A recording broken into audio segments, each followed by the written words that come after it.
Hi everyone, today I'm going to be showing you guys how I make this green pozole. My cousins have been messaging me asking me for this recipe for a long time, so I'm finally going to go ahead and share it, and I thought I'd just go ahead and post it on here so everyone else can see as well. I hope you guys enjoy this video, and if you guys do try it out or if you guys have tried it out, comment down.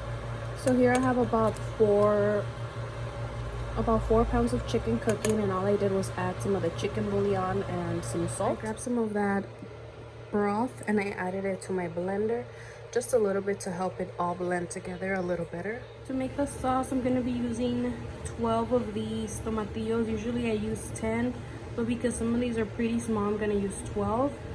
2 of the zucchinis and 6 of the pasilla chili peppers.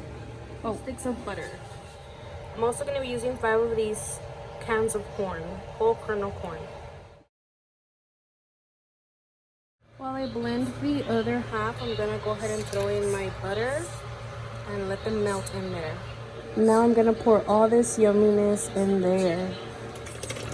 And I'm not going to strain it. It's all just going to melt away in there.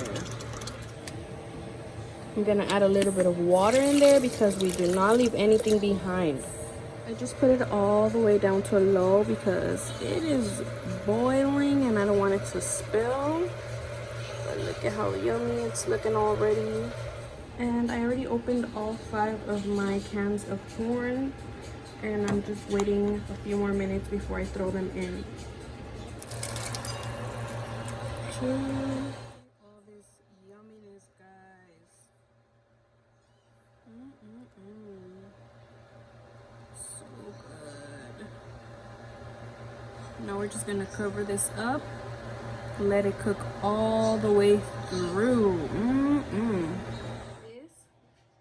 We make this super simple sauce for it, and it's just habanero, salt, and lemon. I already added the habaneros, the salt, and now I'm just gonna add all the lemon in there.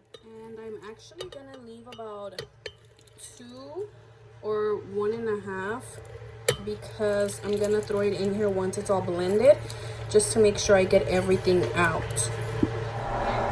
It's already getting darker in color too. Woo. Delicious. Cover this baby back up and let it cook all the way through till it's darker. By the way, one thing that I usually do is take out the chicken from in there and shred it. I don't know if I'm gonna do it this time. I might just shred some of it and leave some big pieces in there as well.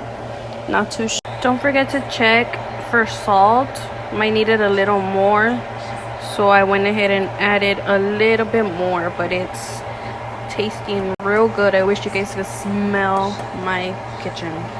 It also changed color already, and I decided not to shred it, but because the chicken is so tender, it is shredding on its own in there.